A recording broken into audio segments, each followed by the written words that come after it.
All right, Carl, if you want to start with an intro, you can, Yeah, and then okay. we'll let Russ take Thanks. over.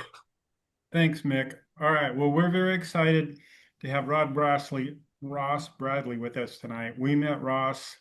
I met him 2 years ago at the Bug, and I bought some of his Harvey leaders. And Ross is going to actually on June, forgot the date, 13th. Can't remember offhand. 12 through 13. Uh, he's going to be at the or is it the 19th, Mick?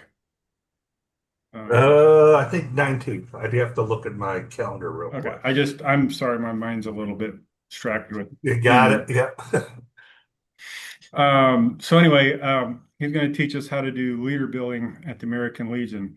So that's a pretty exciting event. But more importantly is Ross had, have you dry flied? Have you ever tried Harvey leaders? And I said, no, I bought some of his leaders.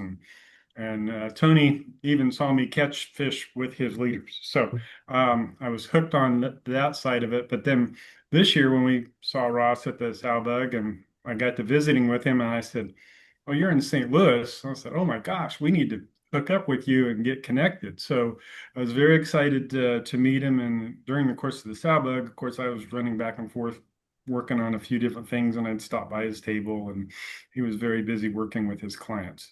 Anyway, so that being said, Ross's introduction into bamboo rods came from an old Orbis 99 rod, and a group of patient and generous builders got him hooked. He fell in love with the process and the craft of shaping a comb of bamboo into a beautiful and functional piece of tackle. And in 2023, he founded Haywood Fly Company and began rod making full time. In his previous career as an advertising art director, he developed a deep attention to detail and aesthetics. That focus of perfection prepared with an eye to design encompasses his approach to rod building, the science of taper and the art of finishing. So I would say that if you get a chance to go to Tom's shop or even contact Ross, he would probably welcome you with scheduling to see his work. He gave me a brief uh, uh, interview or a brief viewing of it when we were touching base this last weekend of his shop, and it just from what I saw, it's amazing. So anyway, with that, Ross, welcome. Thank you for doing this for our group. We're very excited to have you on. So from here, I'll let you have the stage. Thank you, Carl. And thank all of you guys for having me speak tonight. I hope that tonight is both enjoyable for you, but also informative. To that end, if there's anything that I'm talking about that you have questions about or comments on, please feel free to just interrupt, and we'll discuss. It should be pretty informal. As Carl said, I've been doing this full time for 3 years now. I founded Haywood Fly Co. to make bamboo rods and sell them. And I get asked all the time if I'm Haywood and where the name Haywood came from.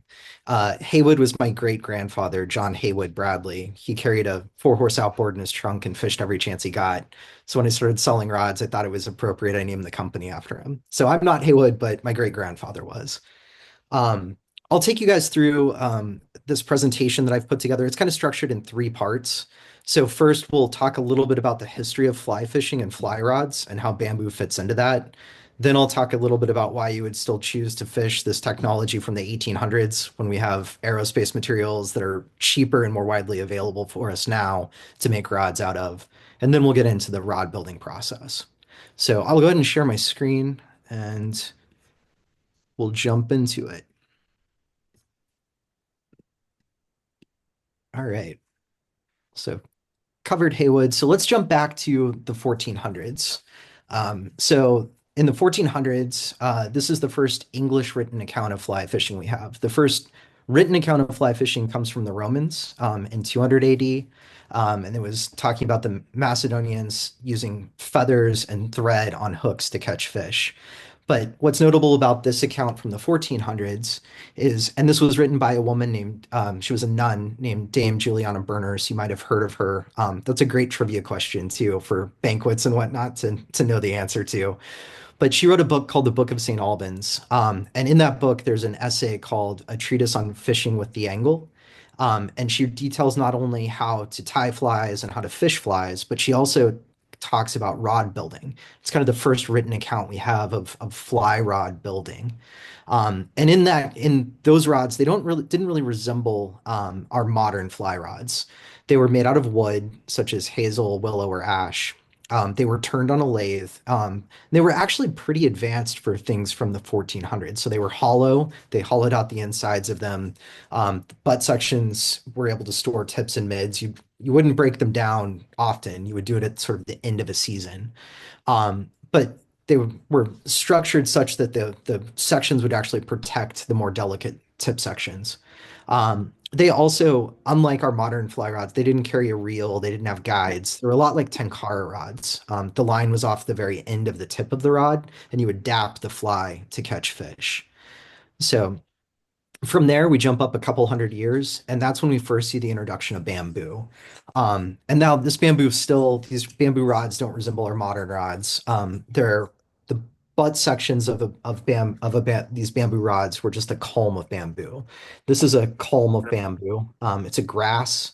It grows in stalks called culms. And at this time, rod makers were substituting those heavier woods for something that was naturally hollow, lighter, and stronger. And that was bamboo. The disadvantage of bamboo, whenever you're using a full culm, is that it doesn't bend very much. It's pretty stiff stuff. So unless you have a very small piece of it that's not great, it won't make a great tip section for a rod. So what they were doing was replacing the tips of these rods with things like wood, like hazel, or baleen, whalebone. So you have a butt section of a rod that's bamboo and light and nice, and then a tip section that can fight a fish. 1600s is also, starting to see some advents in angling technology. So we see the first reels being used. They're very rudimentary, called hand winders with guides. So you can start to cast a rod, not a long ways, but a little bit. Jump up another 100 years, and now we're into the 1700s. And all this history is British. It's really the British and the French rod makers that are advancing fly fishing as a sport. It's all gentlemen fly fishers, the fly fishermen at that time, that are their customers. This is not sustenance fishing, although you would keep fish, but it's not for sustenance. It's really for sport. And that's that kind of where our Western version of fly fishing came from. So by the 1700s, the British Empire is in full expansion mode. They have colonies all over the world. They're sending back all these new materials. And if you've ever met a rod maker, if you guys are rod makers, we're not very satisfied with the current state of things. We're always trying to tweak it, advent on what exists and make it better. And so as these new materials are coming into to Britain, these rod makers are experimenting with them. So things like hickory from the American colonies and Lanceheart and Greenwood from South America and the Caribbean, and India is sending in bamboo. So it takes another 100 years, but now we start to see what are called split cane rods. So as I mentioned, bamboo in its natural state doesn't make a great fly rod, but if you take and you split strips of it out, and you taper those strips and glue them together, all of a sudden you have a material that's pretty flexible, and springs back into shape. So it's actually really nice for tip sections. So these rod makers are using bamboo in 3 and 4 strip sections, and they're building those tips. They're replacing the hazel, the wood tips, or the whalebone tips on their other rods, or even in these Greenheart and Lancewood rods with bamboo tips. It's lighter, it's stronger, it's more resilient to spring back, and it plays the fish great. So 1800s, we see split cane rods, and that's why sometimes you'll hear bamboo rods referred to as split cane rods. That's why, is because you actually split strips off of out of the culm in order to make the rod. We have to jump across the pond to the Americas, though, to have bamboo rods be made fully out of bamboo and then to take their modern form. So sometime in the mid 1800s, there is a father and son gunsmith team named Samuel and Solomon and Philippe, and they're credited with designing and building the first 6-strip bamboo rod. Now, if any of you have seen a bamboo rod, if you've had one from when you were younger, or your dad or grandpa had a bamboo rod, more than likely it was hexagonal in shape. And the reason for the hexagon is kind of interesting. I've done a lot of research trying to figure out why the hexagon shape became the dominant shape for bamboo rods. You'll see people that will make pentagram rods or quads, which are square or rectangular, but the hexagon was really what became the most popular. And I think that there's three reasons for that. The first is that it's the simplest math to be able to build a rod from. So if you take six strips and you taper them into triangles and you put them together, you end up with a hexagon. Each side of those triangles are equilateral. So you're not having a wider face that you're having to account for, and shorter sides to get your apexes for things like a pent or a quad. Um, so it makes everything easy whenever it's all the same size. The other is that when you have a pentagon, or when you have a hexagon, you have flats opposite each other. Let's see if I can, my camera's right in the sun right now. But you have flats opposite each other, so you can measure your heights off those opposite flats, which if you have a pent, you're measuring against an apex to a flat. The last reason kind of that I think it's the most popular was that at this time, rods were still turned. So much like those Greenheart and Lancewood rods, after a builder would make a six-sided bamboo rod, they'd put it on a lathe and they'd cut all the apexes off. And the reason for that, when we don't do it anymore, because the strength of the rod is further to the outside. In fact, the very center of a rod contributes nothing to the strength. So the further out you go, it's exponentially contributing to the strength of your rod. But they would turn those corners off because that's what people expected. That's what their customers expected. All the wood rods at that time were turned on lathes and were round. So all of a sudden, if you have a hexagonal shaped rod that's sitting in a rack next to Greenheart rods, it's not going to sell because it's not what people had expected to see. So that's kind of the third reason. And then the last reason is thanks to a man named Hiram Leonard. So you might have heard of the Leonard Rod Shop. They operated until the 70s when they had failed to pay federal excise tax on all their rods, and the government came and shut them down. But for years and years and years, so starting in the late 1800s, Hiram Leonard, at that time, he was a gunsmith. He was a gunsmith in Maine. And he walked into one of his gun dealers to deliver some guns, and he saw these new six-sided rods that were floating around the American Northeast. And he thought to himself, I bet I can design a machine that can mass produce those. So Hiram Leonard is a really interesting guy. His whole history, if you want a great biography, look up a biography on Hiram Leonard. He met Thoreau in a carriage at one point headed to the North Woods. And Thoreau said he was the most immaculately dressed person he had ever met, and he was taking a party hunting. So this is a picture of him in the background of the slide in a top hat fishing out of a canoe. Um, but he was also a very smart man. In his youth, he was a self-taught engineer that designed mining equipment. So he thought he could build a mill to make these six-sided bamboo rods.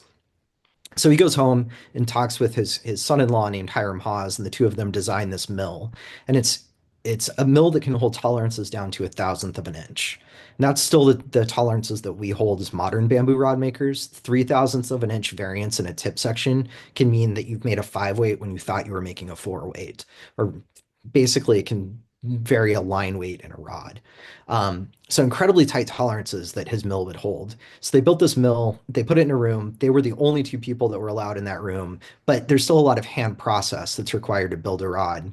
So he hired a bunch of craftsmen, some of the best craftsmen in New England, people like Payne, Thomas, Edwards.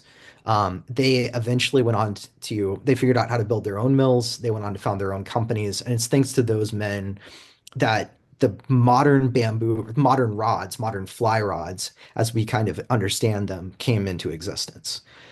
So bamboo as a material is lighter for its weight. It's stronger than steel, and it's lighter than wood. It's more resilient. It allowed for actions of rods that are similar to what we would anticipate with a modern rod.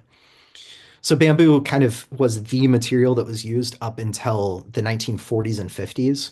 And there's a couple of reasons for that. Number one, is that in 1949, when China formed the People's Republic of China, we created the trade embargo with China, and that shut down the importation of all of the cane that was coming into the States.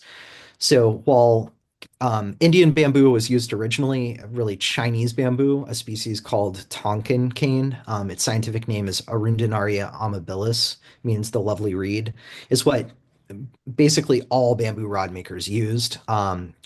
Back from 1800s through 1970s, and it's what we still use today.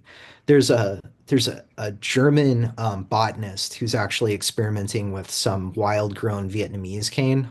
You might hear about that if you're reading about bamboo rods now. Low O is starting to become popular. It's just not. It still Tonkin is the gold standard. So because of that trade embargo, that supply of cane was no longer available, and companies, fortunately at that time, rod companies had fiberglass that was started to be developed in the 30s. The war really pushed it forward, and by the 40s and 50s, it's starting to take over the becoming the main material rods are made out of. So 40s, 50s, 60s, we have fiberglass, and then in the 70s and 80s, uh, the aerospace industry introduces carbon fiber to rod making, and that's the main material that rods are made out of now. So I'll flip forward. I mentioned split cane and the six sides. This is a section where a ferrule would be applied to a rod. So this is the end of a tip section, kind of the middle of the rod. This is a cross section. These dark spots are what we call power fibers. So the power fibers are vascular bundles that the plant uses to transport nutrients up and down while it's growing. As it gets bigger, those fill with a substance called lignin, which is where bamboo gets its strength. So all those dark spots are the lignin in the bamboo.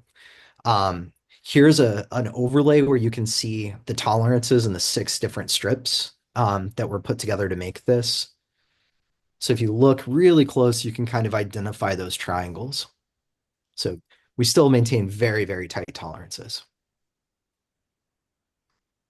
So I mentioned, this technology was really at its heyday, or kind of came into existence in the late 1800s. So why on earth would anyone still choose to fish bamboo? Isn't it slow and isn't it delicate? The thing that I hear the most whenever I'm talking to groups or whenever I'm at shows is people that say, "Oh, I have a bamboo rod that was my dad's, but I'll never fish it because that's just so fragile." Or I would love to fish those rods, but they're so delicate. The reality is bamboo is not a delicate material. You can definitely break a bamboo rod the same way that you can break carbon fiber rods. If you get, your fly caught in a tree and you're sitting there and you're yanking on that fly as opposed to pointing your rod at the tree and using the line to try and either break the fly off or get it loose, you can break a tip section. You can break a tip section in a car door, all the ways that, we do. Um, but bamboo rods, especially solidly built bamboo rods, you can step on this and it won't break. If you step on your carbon fiber rod, that's going to break. There's a rod maker that I saw who drove a butt section of a bamboo rod into a 2x4 by hammering it. And the 2x4 broke before the rod did. Similarly, if you're casting lead eyes, like a heavily weighted, like a sculpin pattern or something on a bamboo rod, and you nick a tip section, you're not going to damage the fibers on that. So people think they're delicate. People don't think that they're fragile, but they're a lot stronger than you would think. I think part of the reason why we have that perception of bamboo being delicate and easily broken is because we see a lot of broken bamboo rods. Back, in the 40s and 50s, things were made to be used and then fixed. Bamboo you can infinitely repair. You can scarf in a new section if you have a break, but people just didn't throw stuff away. So you'll see a lot of broken bamboo rods in garages, whereas now if you break a carbon fiber rod, it just goes in the trash. You might send it in for a warranty claim if if the manufacturer still makes it. But like ultimately that section, there's not much you can do with it. You can't repair it. A ferrule comes loose or cracks or anything on a bamboo rod that can be repaired. So I think people hung on to them for longer. And so now we see a lot more broken ones and we have this perception they're delicate. Um, the other thing, before I get into why we would choose to fish them, the other thing is people think they're slow. And it's true, the modulus of bamboo is lower than the modulus of glass or graphite. So you're not going to generate the same line speeds with the bamboo rod that you will with those other rods. Um, but when we talk about fast, medium, or slow rods, we're really talking about action. And action is all where the rod bends along the length of the rod. So I've cast bamboo rods that feel surprisingly like graphite. One of the things I just had a client that I took out to cast some rods to see what tapers he liked. And we were casting through bamboo rods, and I was like, well, this one's going to feel even more foreign to you than your graphite rod. It's very slow. And he's like, oh, yeah, that feels really slow. And then he cast another rod. I kind of gave him the two extremes. He cast another rod, and he's like, this feels like graphite. That's crazy. I didn't know that bamboo could feel that way. And all that is where the rod is bending. So as you build a taper, if you make it to where there's more material in the mid and the butt and less in the tip's going to bend more. That's what we feel as a fast action rod. Medium action rod bends down into the mids, and a slow action rod bends all the way into the butt. So you can have a fast action bamboo rod. You can have a slow action graphite rod. It's all about where material is distributed along the taper. Hey Ross, Yeah. real quick. Uh, so at the Catskills Fly Fishing Museum every year, they host the Hardy Cup, which is a Mhm. bamboo casting competition. I used to go when I lived up there. And to your point, of course, these guys are building rods for that distance cast. But I watched a guy cast, I think it was 121 feet with a bamboo rod. So Yeah. you can generate some line speed and really throw that line, to your point, what you're saying. Because I know a lot of people think delicate 20 foot, 30-foot cast, but you can throw a lot of line with a bamboo rod. So Yeah, just, the perception is small stream, it's like they are perfect for small streams, but you can also build a rod for Western waters, big water. And casting competitions Powell rods from California were kind of the gold standard in casting competitions for years and years and years. So it's interesting. So why would you choose to fish a bamboo rod? So we know kind of the perceptions of why you wouldn't. Um, I think the main reason that people, well, not the main reason, but a reason people choose to fish bamboo rods is that a bamboo rod will do what's called self-load. And because there's more mass, it's a heavier material to the rod. Roll casting or fishing a shorter fly line, or shorter amount of fly line out the tip is a lot easier on a bamboo rod than it is on a graphite or a glass rod, because the mass of the rod is helping to some degree to deliver that fly line, or to start moving it in a roll cast. Also, because they're solid and there's material in the middle, they dampen quicker than some of the newer materials, which have a tendency to vibrate longer. So because that mass can help absorb it, you often will hear bamboo rods are great for dry fly fishing because they're very accurate. And that's the dampening ability of the rod, that's helping with that accuracy. Another aspect that people talk about a lot is playing fish on bamboo. There's nothing like catching fish on bamboo. A tiny fish feels big, but a big fish also feels big, which is great. But the nice thing about bamboo and how it bends naturally is that it protects tippet. So unlike it's not the modulus is lower, which means that it's more flexible. It doesn't resist bending as much as our modern materials. So you can fish 5 and 6x tippet to fish you would never dream of fishing that to before. So you get better drifts. There's less resistance from the tippet, so your drifts end up being better, but you don't have to worry about tiring the fish out or breaking the fish off as much. Um, when you're fishing bamboo, you can fish lighter tippets and put pressure on the fish to get it in quickly to protect it. More and more, I'm hearing people talk about sustainability with bamboo rods. They're a natural material, so they will eventually go back to the earth after we die. They don't sit in landfills for years and years and years. And the main reason that most people choose to fish a bamboo rod is aesthetics. And that's not just the look of the rod, it's the feel of the rod and how it feels when you're out fishing it. Casting a bamboo rod feels different. It's just our time on the water is limited, and people who've really have fallen in love with bamboo like the feel of that. They like the feel of the cast, they like the feel of the rod, the nickel silver ferrules, all of that kind of the looks, but then also how it feels when using it. That uh, makes up all the aesthetics. My favorite quote about bamboo rods comes from Hiram Hawes, that son-in-law of Hiram Leonard. He described bamboo rods as a useful thing beautifully made. And I really try and incorporate that into all of my builds. It's got to be a utilitarian tool, but it also should be as beautiful as possible. So, any questions on that? Move on now. We'll get into how these things actually come to life. So this is a list of my process. And a couple years ago, I was reading a book by a famous bamboo rod maker named Gary Howells. And in that book, Gary has a lot of older bamboo rod makers have a reputation as being pretty curmudgeonly guys. And in that book, there's letters between Gary and some of his clients. And one of his clients was asking him, can I get my rod by Christmas? I really want this rod by Christmas. And Gary very tersely replies that there's 1,471 individual steps and inspections that a rod goes through in his shop before leaving it. So no, he would not be getting that rod by Christmas. And that got me thinking, like, how many steps do I actually undertake when I build a rod?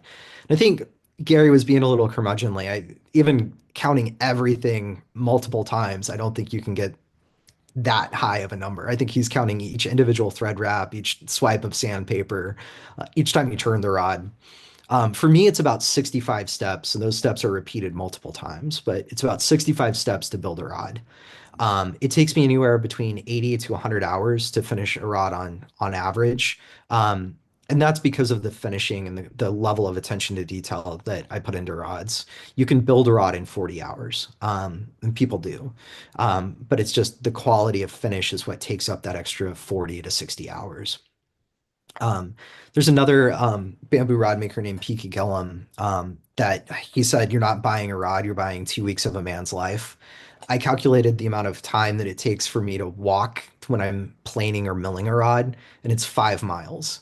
So I like to say you're buying 2 weeks of my life and 5 miles of my time when you get a rod.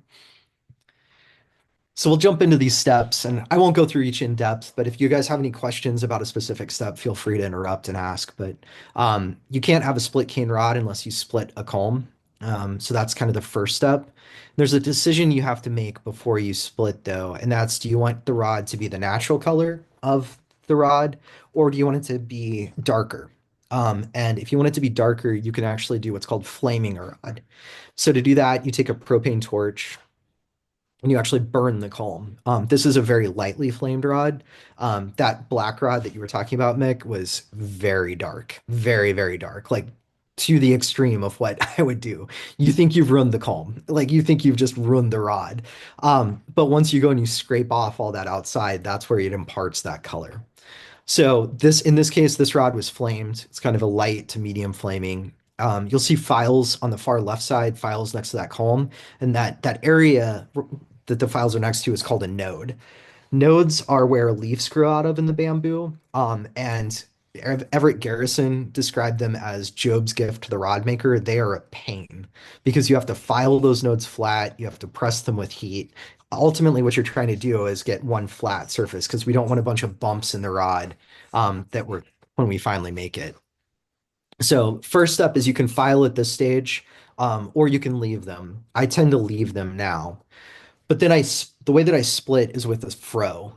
So it's a big knife, specifically made for cutting bamboo, but you can use a hunting knife, things like that too. There's multiple ways to split. But I'll measure out strip widths, and for butts, I like to make my strips about let's see, for butts, it's 5/16 wide. For tips, I make them a 1/4 inch wide. Um, So I'll measure out my strips from the width wise, and then I use a hammer and drive the fro into the culm. And then you progressively split thinner and thinner and thinner. And using that fro, you're not actually cutting, you're turning it and it's splitting along the grain. So if any of you guys are woodworkers and you've split wood using a fro, it's a very similar process. The grain is what it walks down the grain as opposed to cutting it. So you get straighter strips. You can see on this the right side, the inside of those nodes form dams. So the next step is addressing that. So you need to sand away the dams on the backside, and I use a belt sander for that. And then I'll take down the nodal ridge a little bit on a disc sander. Then you have to heat those nodes, and you can do it a few different ways. This is an older way that I was pressing nodes. You heat them on a heat gun or with an alcohol lamp, and then you press them in a vise. And the idea is with that is that you're taking any sweeps or dog legs or any bumps that were in the node and you're flattening it out. You don't want to crush it, you just want to displace it. Now I use steam to do it. It's a much safer process. You don't risk overheating a node. Too much heat in any area of a rod can make it weak and become a future issue. So you press this both along the what's called the enamel side, which is the shiny outside part of the culm. So you'll press it flat there, and then you'll also turn it and press it on the side as well to remove those dog legs. The next step is to take those rectangles, square strips, and make them into triangles. And like I said, I build hexagonal rods, so I'm building equilateral triangles, so 60-degree triangles. And the way that I do that, you can do it by hand on forms, but the way that I do it is with what's called a beveler, a power beveler. So this is a tool that I built out of a bench grinder. I bought these wheels, and these wheels are aluminum wheels with a 60-degree groove cut in them. There's sandpaper on the inside, and you run the strips through in progressive passes, and it takes it from that rectangle down to a triangle.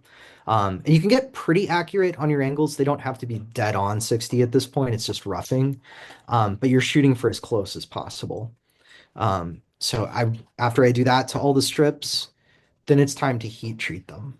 And this is an important step. And if you ask 10 rod makers what their heat treating regimen is, you'll get 15 different answers because everyone has an opinion, everyone's experimenting. But ultimately, what this does is it does two things. One is it drives out excess moisture from the culms.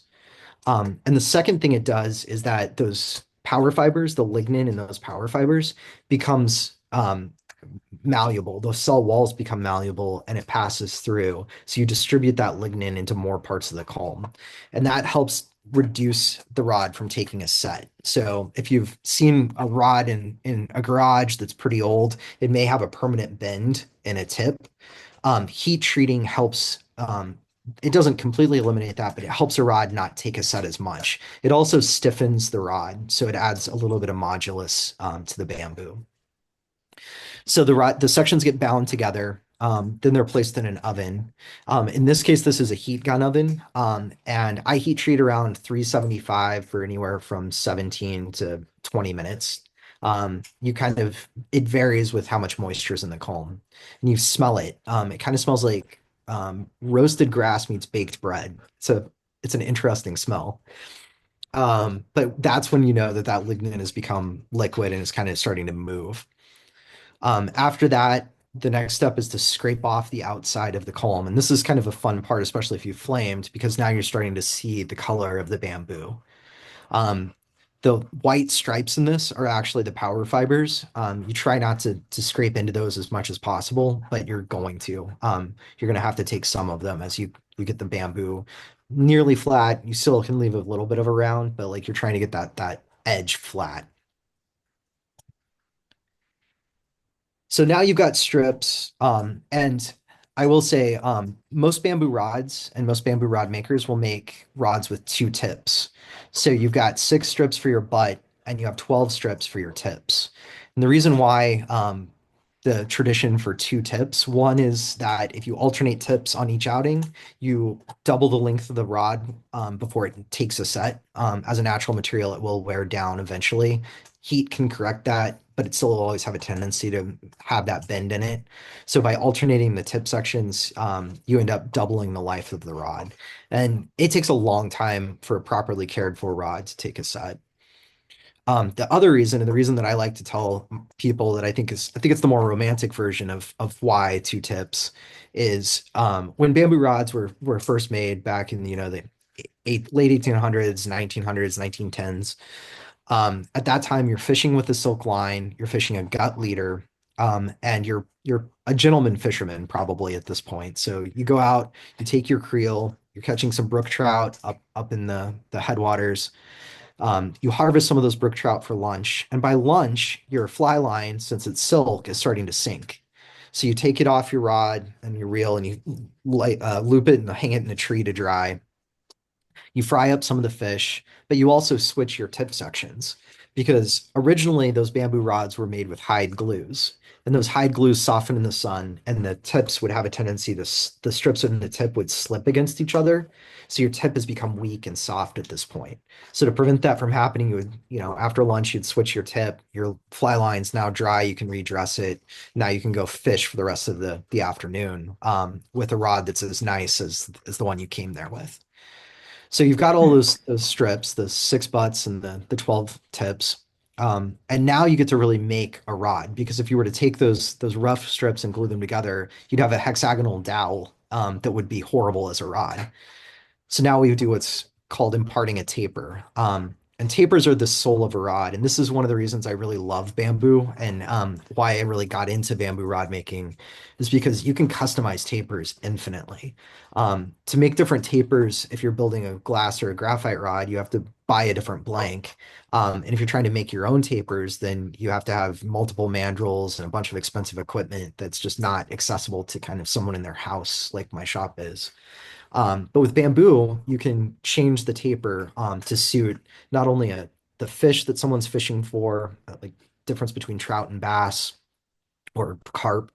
Not only the fish somebody's fishing for, I mentioned this, the location. Western rods tend to be faster rods because they have to handle water, bigger water and windy conditions. But if you're fishing something like Blue Springs here, that fast action dry fly rod that's a Western rod, it's going to be frustrating.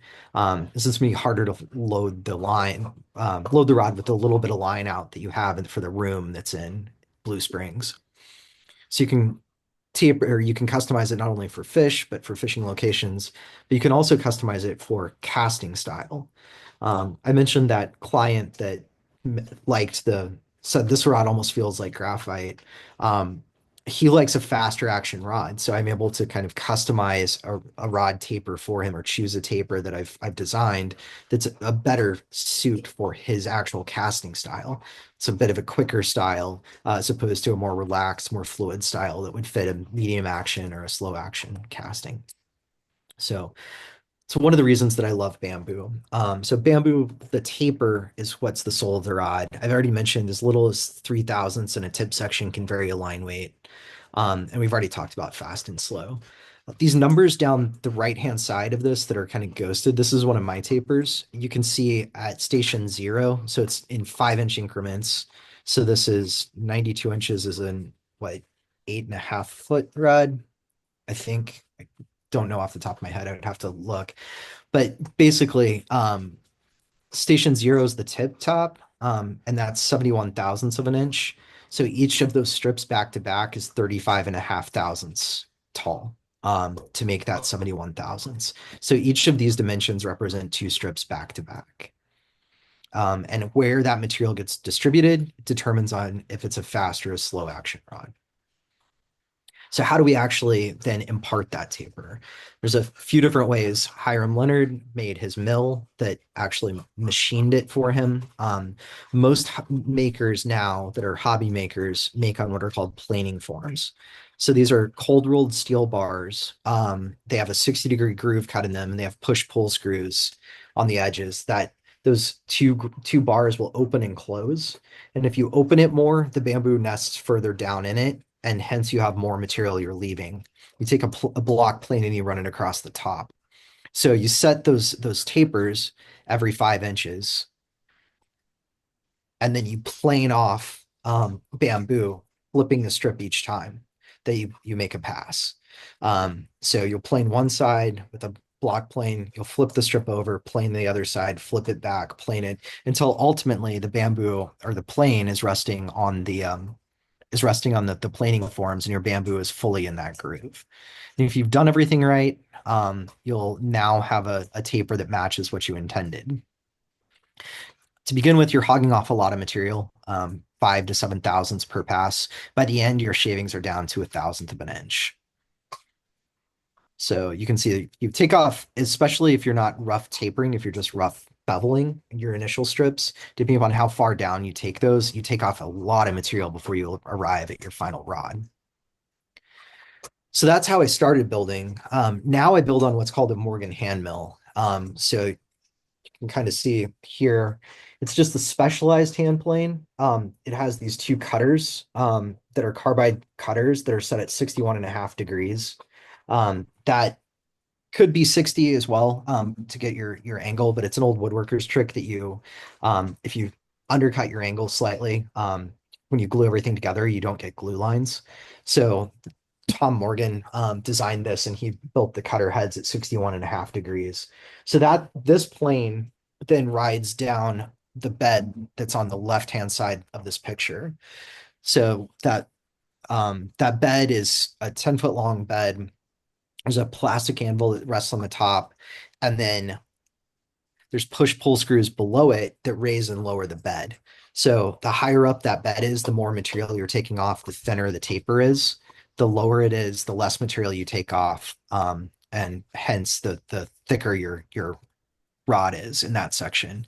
So you can see in this right-hand side, you take multiple passes. There's a dial on the top of the mill, and that dials down, and that's how you control how much you're actually cutting. So each pass, you dial it down a few thousandths until you eventually arrive at a strip that's the right height. The nice thing about this mill is that it's repeatable. So it makes building the same rod in exactly kind of the same way easier. It's also, you can hold tolerances down to 0.5 of an inch. And that's ultimately what I try and do. I try and hold between 0.5 to 1 thou. And then on the far right-hand side, you can see that's how thin a tip section becomes. I think this one's about 32 thousandths tall, and you maintain that 60-degree angle down. So again, you take off a lot of bamboo when you're doing this. So after you have all your strips milled down to the correct dimensions, and you're checking measurements a lot as you're doing this, I stop it when I'm 35 thousandths over, dry bind everything together, make sure everything's looking good.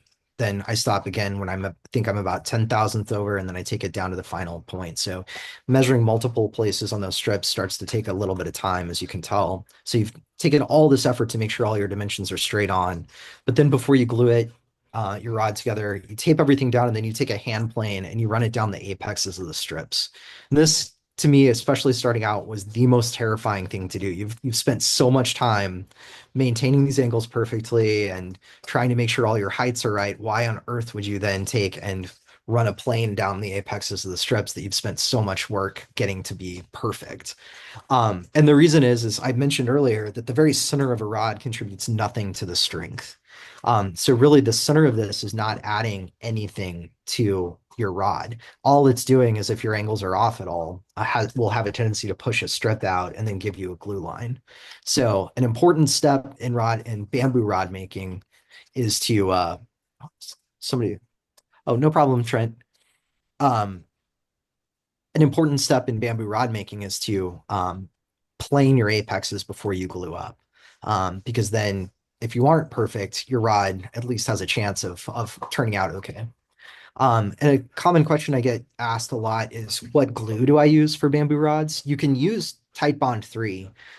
That's a kind of a common glue that people use, but I use a veneering glue called Unibond 800. So it's a urea formaldehyde glue that's made for veneering panels together, woodworking glue. It's waterproof. It's water resistant. The only real waterproof glue that's used in rod making is resorcinol. But it's a highly water resistant glue that's strong and flexible.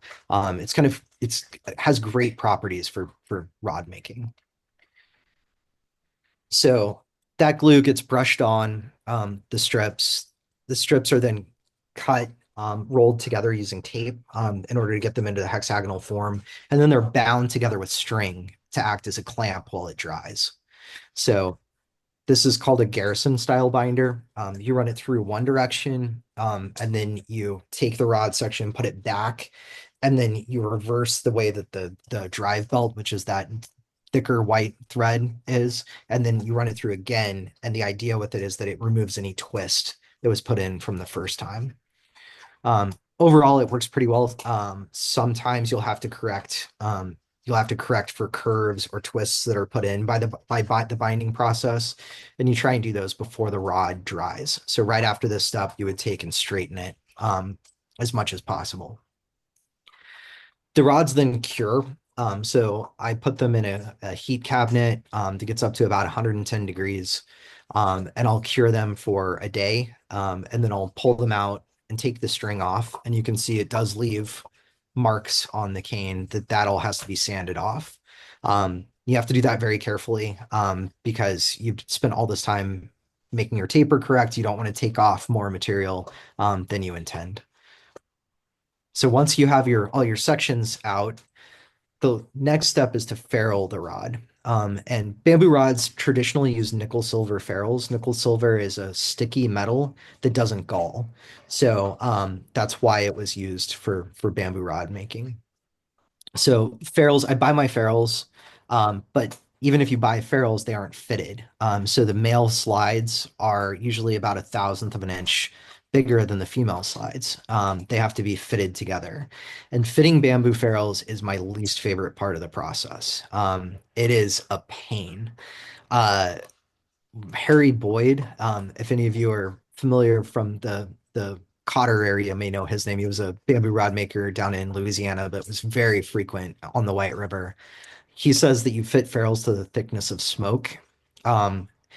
Generally, you have a tolerance of about 2 to 3 ten thousandths of an inch. So it's to the fourth decimal place. You're trying ultimately in fitting ferrules, you want the male slide to engage fully in the female. And when you pull it apart, so this is a tip if any of you are looking at bamboo rods in in a junk store or something, if you put the ferrules together and you remove them, they should pop. That indicates a sign of a good fit of a bamboo ferrule. Another thing in assembling bamboo rods that's a little different from graphite or glass rods is you want to push the ferrules straight together. You never want to twist them. So typically when we assemble sorry, if you guys can hear it, my dog is going crazy in the back eating toys, so I apologize. When you assemble a graphite rod or a glass rod, oftentimes you'll put it together and then give it a little bit of a twist to seat it. You never want to do that with a bamboo rod. It puts a lot of stress on the joint where the ferrule is, and those strips that are glued together can come apart basically if you twist it too much at that point. So it's straight together and straight apart. So to fit ferrules, I use a lathe. And I'll use lapping papers and files, some ridiculously expensive Swiss files to be able to make very, very fine cuts, to be able to get the ferrule down where it's fitting about halfway. And then I do my final fitting once it's actually on the rod. Another thing that you might see on some bamboo rods, if you're looking at them, is what's called crowning of ferrules. So originally when bamboo rods were made, the ferrules didn't have slits and tabbed. And a lot of times the bamboo rods would break at the joint where the ferrule met the cane. And the reason for that is that the ferrule is much stiffer than the bamboo. So it puts a stress riser right there. So bamboo rod makers started slitting their ferrules, and that reduced the stresses at that critical junction point. And then some bamboo rod makers will actually take and go an extra step, which is called crowning a ferrule, which is where you take sandpaper or a file and round over those tabs to where they come to a point, which even reduces the stresses more. Personally, I like the way it looks too, especially under thread that's just varnished, which goes translucent. You actually see the ferrule tabs, the crown tabs under it. I think it makes a nice appearance, makes for a nice appearance. So to get the ferrule onto the rod, you have to turn down that hexagonal shape into a round. I use some special end mill cutters that are made for ferruling bamboo rods. You can do it by hand. You don't have to have a lathe. Just go slow. You can do it with sandpaper and rolling the section of rod on your leg. That's one way to fit a ferrule. Similarly, you can fit the male slides that same way with lapping paper and just very slowly and over a long time period, checking frequently, rolling the section on your leg while holding the lapping paper around the male slide. So once everything gets fitted together, then you epoxy the ferrules on. And in this case, I use golf shaft epoxy. It works well. And at that point, you now have a blank. So if you were to build a graphite or a glass rod, you're at stage one. So from here on out, stuff might look familiar to you all who've built rods. Hopefully, there's a couple of places I'll point out where there's some tips that if you aren't doing it, you might start doing it on your next build. So I turn all my own grips. That's something that some makers buy grips. I like to customize grips based on hand size. And in general, I make grips that are 6.5 inches long. Modern rod usually will have a 7-inch grip. Traditionally, bamboo rods were 6 inches or shorter. But 6.5 seems to fit most people. And 1 inch in diameter at the widest part. Ultimately, when you grip a rod, you want your ring finger to almost touch your palm. So that's kind of a key if you're turning your own grips for what feels comfortable over a long period of time. Too thin of a grip and you get fatigued in the day. Too large of a grip and it just feels weird. So the cork gets reamed out and then glued on the rod section and clamped and then turned down in a lathe. Pretty simple. Guides is an interesting part that if you're building a glass or graphite rod, I highly encourage you to do this. There's charts. So if you get a blank from a manufacturer, they'll give you a chart for guide spacing. And sometimes you might just put the guides on in those locations and think that you're great. I will always, with every rod that I build, I will tape my guides on and then do a static line test. So you take your fly line, you run it through all the guides, and you put a bend in the rod. And what you're looking for is between each guide, you want equal space between the fly line and the blank. If you have guides that are too close together, what happens is that space gets shorter, the line gets closer to the blank. If they're too far apart, that line will hang lower from the blank than in other places. So you do that, distribute your guides to where it looks like you've got equidistant space between the line and the blank between each guide. But then this is the key, is go and cast the rod with the guides just taped onto it. It is amazing how much of a difference moving a guide 1/2 inch will make. I've had rods that I've built where I've used the exact same rod line space or guide spacing that I've used on the same taper. And I'll cast one rod and it'll just feel dead. And you go and you move a guide 1/2 inch and all of a sudden the rod opens up and comes to life. So I have to believe that that's the same case with glass or graphite as well. So highly, highly encourage you to tape guides on and go actually cast the rod before you wrap them on and make them permanent. I wrap all in silk thread. I use some vintage nylon as well. This variegated is a vintage nylon, but primarily I wrap all in silk, which is traditional. Silk threads versus nylon, you might hear people talk about it. Silk is just finer than nylon, so your thread has a tendency to disappear more. It looks a little more like it's painted on than nylon, especially the larger sizes of nylon where you can see individual thread turns. Um, I do different designs in my wraps, but typically I like to keep them pretty simple. Mostly I will do a one main color and then a trim band of 3 turns is kind of standard. I might do a little bit more intricate or more detail work on my stripping guide.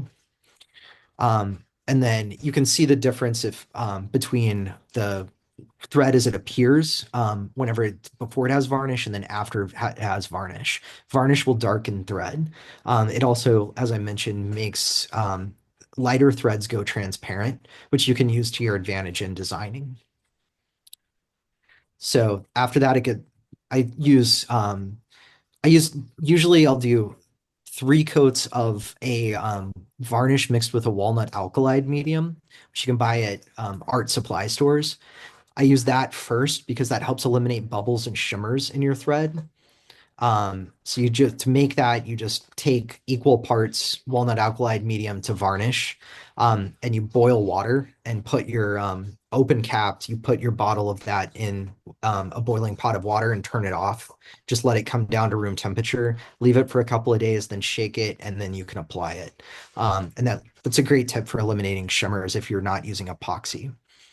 And then I use 3 coats of that over 3 days, and then I do 3 coats of thinned varnish over my wraps before I actually dip my rods. And that's over 3 days as well. So And then Ross, I got a varnishing, question. yeah, Okay. So the varnish that you're using, is that this? I'm guessing it's the same process that they used years ago then, right? Of it's course, I'm similar. sure the technology has probably changed in varnishes too, maybe, but Yeah, it's similar. It's not the exact same.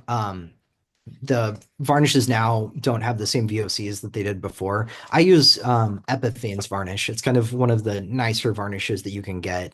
It's used a lot by woodworkers and boat makers too. So Epiphane's oil-based spar varnish is the varnish I use. Other people use Waterlocks.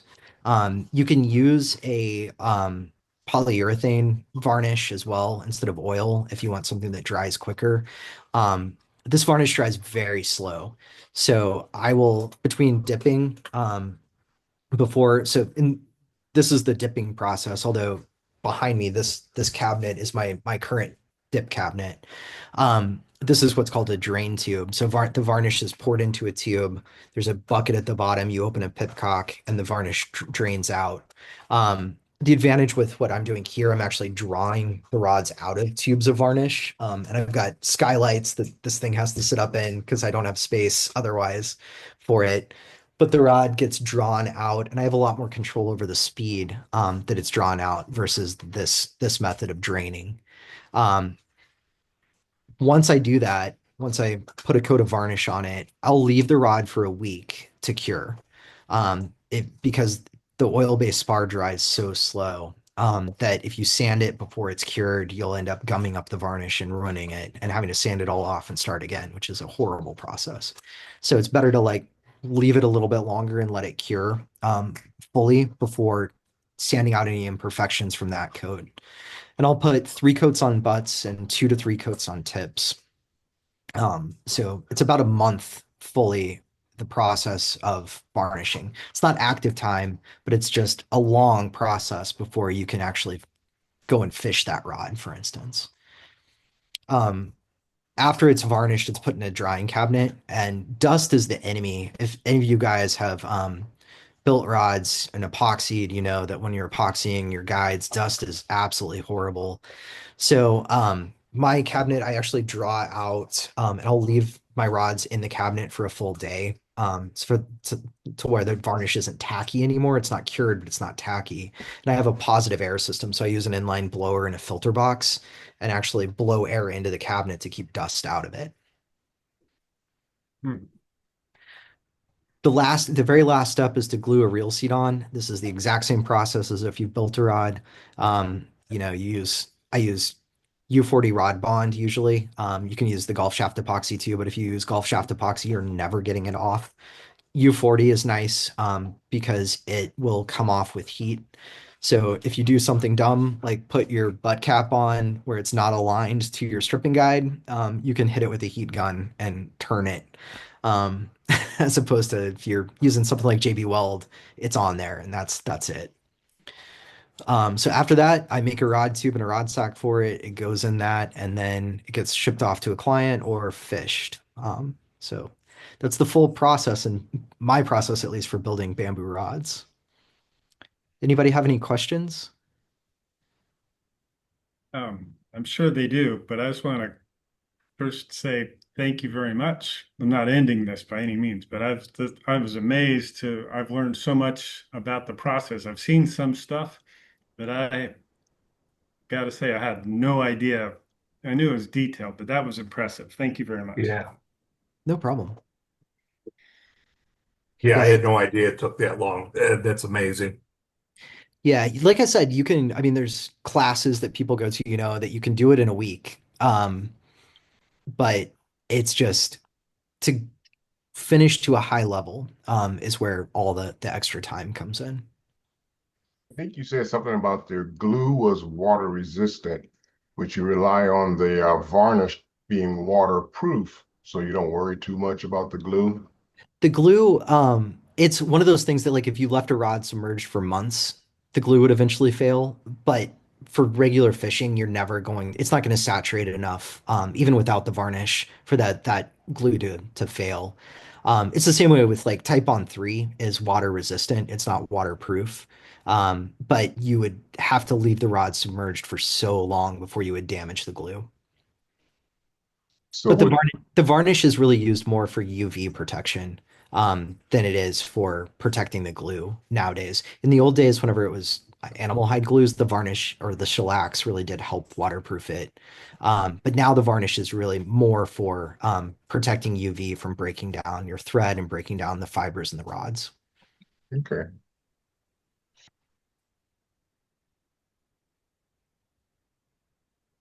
Incredible presentation. Thank you, Yeah. Ross. No problem. And like Carl said, Most if of you you guys, learning from oh, go ahead. Oh. If any of you all ever want to cast bamboo rods, you're more than welcome to. I can schedule time. We can go cast some rods, or if you want to see the shop, you're more than welcome to come see the shop at some point too. So You're in the St. Louis area? yeah, I'm in Kirkwood. Oh, okay. I'm in Bridgeton. Oh, nice. That would be a cool field trip. Yeah, Yeah. you guys are more than Did- welcome. Small, but Yeah. we'll get it. We'll get everybody in. Thank you Did so much learning again. come from other people that were doing it and learning from each other, or going to finding old books, or All of the above. I was very fortunate. So I bought an Orvis. My fly fishing career was kind of similar, I think, to most people in that at first I had no idea how to do it and spent a very long time trying to catch my first fish. And then once I caught a fish, then it was about catching a lot of fish. And then it was about catching big fish. Then it was about fishing in different ways. So I got into Euro nymphing, fishing streamers, that kind of stuff. And bamboo was kind of a natural progression in that, I read the Girock books and was kind of like, I really want to be able to experience what fishing with a bamboo rod is like. So I kept my eye out and I bought one online, through consignment from a guy named Bob Summers, who turns out is a very famous rod maker. He worked with a man named Paul Young, that was out of the Detroit area. I had no idea at the time, but I bought an old Orvis 99 that he had on consignment. And when I got it, the guides had corrosion on it, and I was nervous about taking it out and fishing it because I didn't know if it would tear up a fly line. So I took it to Hargroves, and at that time Craig was working there. And I asked Craig, I was like, "Will this tear up a fly line? Like, can I fish it?" And he's like, "Well, I don't know, but there's a group of guys that get together that I know are rod builders. You should take it there." So I contacted them. It's Bill Armin, if any of you all know the name. He no longer lives here, unfortunately. But I took it there, to him, and they looked at it and they're like, "Oh, this is a nice rod." And they looked at the guides and they took a little bit of steel wool and kind of scraped the guide, and they were like, "This is fine. It's just surface. It's not going to tear up a fly line." It's like, "But do you want to build one of these?" And I was like, "Absolutely." So he was generous enough to share his shop and equipment with me and get me into it. Um, and that's how I got into it. And I just fell in love with the process. And now I used to fish. There was a year where I literally fished every weekend. I made a goal of it. And some of that in the winter was, fishing the stocked lakes here. But I was fishing when it was below zero and knocking ice out of guides. And I fished all the time. Now I'm lucky if I fish every couple months. I just build, and honestly, Oh, I enjoy it more, which oh, is funny. cool. Okay. Yeah. I was always afraid to make my hobby into like a business where I wouldn't enjoy it, but it sounds like you're enjoying the building more than the actual fishing part, which I totally understand. Yeah. Yeah, it's not easy. Obviously, there's a joke of what's the difference in a large pizza and a bamboo rod maker. It's that a large pizza can feed a family of four. So Yeah. so it's But a lot even of your, work. yeah, It's a lot of work, but I love it. I absolutely love it. yeah. But I even looked at the prices and, you try to divide it by how many hours you put in there. I mean, you're at minimum wage almost. It's like a shocker that if I tried to do it at my hourly rate that, I would do it be over $10,000. So it's, Yeah. you have to love what you're doing and it shows. Yeah, it's fun too working with clients. It's really, really fun to see people cast bamboo for the first time or cast up like one of the things that I've developed is kind of my own tapers, and I've had a lot of success with those. And having people who've cast bamboo but then cast one of my rods and fall in love with it is really fun. It's a neat feeling to be able to create something that will be passed down for generations, hopefully. Thanks, Carl. Sorry, I No, we were chat. just chatting on something. So, I was going to say um, my chat disappeared, so if they've been coming in, I've missed them. No, we man, thank you. that was an amazing. And when I looked at, we were at the Sabug and Ross had his display up. I could not stop stopping looking at these rods. I just could Yeah. not stop stopping because every time I'm looking at it, I would recognize another detail of how intricate this work is. I It's forgot amazing. I had I mean, more. I was floored. I was just like, I just kept shaking my head. I'm like, I'm a pretty detailed person myself, but and when I see that kind of stuff, I'm like, I know that took a lot of work. So I can I, for, appreciate it. I forgot I put this in here. There's some pictures of finished rods. The grip that's on the right hand side here is made out of cottonwood bark. It's actually cottonwood from the house I grew up in. My parents still live there. They had a cottonwood come down there in Oklahoma. Um, but I asked my dad to run out and grab the bark from it before it rotted, because you can actually take cottonwood bark. And if you've ever seen it come off a tree, it comes off in big chunks that are pretty thick. You can take a hole saw and cut that, sand the craggly part off, and then make grips out of it. And the grips that are made feel a lot like suede. They're really, really nice. Oh, wow.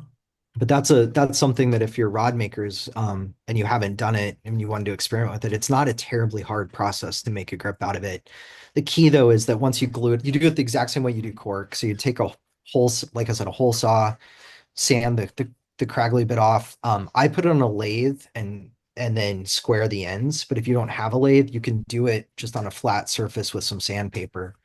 Um, and then when you glue it together on a mandrel, pull the mandrel out, and then you break it. And you have to snap it multiple times, like 7 or 8 times, because it's there's sections in it that are really weak. And if you put it on a rod, it'll crack when the rod bends. So you just break all that weakness out, sand it down, glue it back together until it doesn't break anymore. And then you can just put it on a rod like normal.